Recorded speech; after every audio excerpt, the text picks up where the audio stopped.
Right, మనతో పాటు అస్మా ఉన్నారు, ఒకసారి మాట్లాడే ప్రయత్నం చేద్దాం. ఎట్లా చూస్తున్నారండి ఇప్పుడు 5,000 నోటిఫికేషన్ ఇచ్చిండ్రు, దానికి 19,000 ఖాళీలు ఉన్నాయని చెప్పి గతంలో శివధర్ రెడ్డి చెప్పిండు.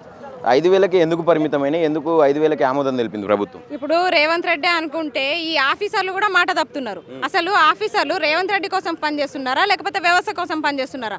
గవర్నమెంట్ ఇది కాకపోతే ఇంకోటి ఉంటుందండి. కానీ మీకు చిత్తశుద్ధి ఉండాలి కదా. 19,000 అంటారు, 20,000 అంటారు, ఇప్పుడేమో 5,000కి వచ్చారు. ఏంది వేలం పాటేస్తున్నారా? ఏమనుకుంటారు అసలు? పిల్లలు సాయిబాబా టెంపుల్లో దిల్సుఖ్ నగర్లో, అశోక్ నగర్లో 5 రూపాయల భోజనం తినుకుంటూ వాళ్ళు వస్తుంటే మీ బాధ ఏంది అసలు? మీరు నోటిఫికేషన్ ఇవ్వడానికి బాధ ఏంది? మీరు 20,000 మీరే ప్రకటించారు కదా. 20,000కి ఒక్క నోటిఫికేషన్, ఒక్క పోస్ట్ తగ్గినా ఊకుండే ప్రసక్తి లేదు. 20,000 పోస్టులతోటి పోలీస్ నోటిఫికేషన్ విడుదల చేయాలి. అలాగే ఏజ్ రిలాక్సేషన్ని పెంచాలి.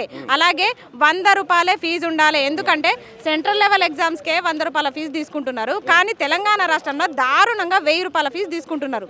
ఎందుకు ఇంత అరాచకంగా? నిరుద్యోగుల వల్ల గెలిచిన ప్రభుత్వము నిరుద్యోగులను దోచుకుంటుంది. మా వల్లనే బతుకుతుంది.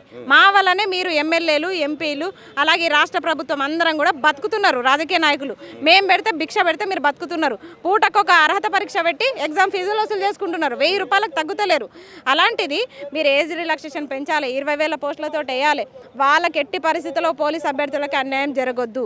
ఎందుకంటే ఈ రాష్ట్రంలో ఉన్న ఏ నోటిఫికేషన్ బాధ్యత అయినా మేము ఖచ్చితంగా మాట్లాడతాం. మేము టీచర్ ఆస్పిరెంట్స్ అయినా ఖచ్చితంగా ఫస్ట్ వాళ్ళ నోటిఫికేషన్ వస్తుంది, వాళ్ళు నష్టపోతున్నారు కాబట్టి మేము మాట్లాడతాం. ఎందుకంటే వాళ్ళ అరిగోసలు మేము చూస్తున్నాము.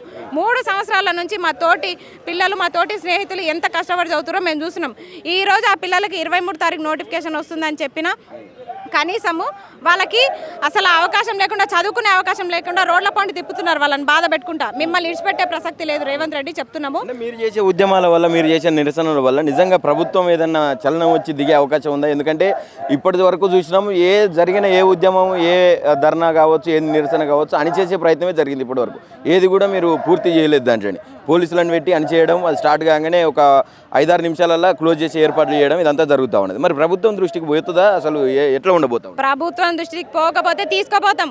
ఉస్మానియాలో ఉద్యమాలు చూసిరు వీళ్ళు. ఎందుకంటే ఉస్మానియాలో ఉద్యమం నిలబడుతుంది, ఇక్కడనే క్లోజ్ అవుతుంది. కాబట్టి ఇక్కడ మొదలు పెట్టినాం కాబట్టి ఖచ్చితంగా దీన్ని మేమే స్టార్ట్ చేస్తున్నాము. నోటిఫికేషన్ 20,000 వచ్చేంత వరకు మా పోరాటం ఆగదు. ఏం చెప్పాలనుకున్నా ఫైనల్గా? ఏం డిమాండ్ చేస్తాను రేవంత్ రెడ్డికి? 20,000 నోటిఫికేషన్ ఒక్కటి కూడా పోస్టు తగ్గడానికి వీలేదు. ఏజ్ రిలాక్సేషన్ కూడా పెంచి ఇవ్వండి. అలాగే ఫీజు కూడా తగ్గించండి. అలాగే వాళ్ళకి 20,000 పోస్టులతో నోటిఫికేషన్ కావాలి. వాళ్ళ ప్రధాన డిమాండే అది. GO number 46. ఈ దరిద్రం అయితే వాళ్ళకి ఈ గవర్నమెంట్ వచ్చినప్పటి నుంచి తగులుకుంది.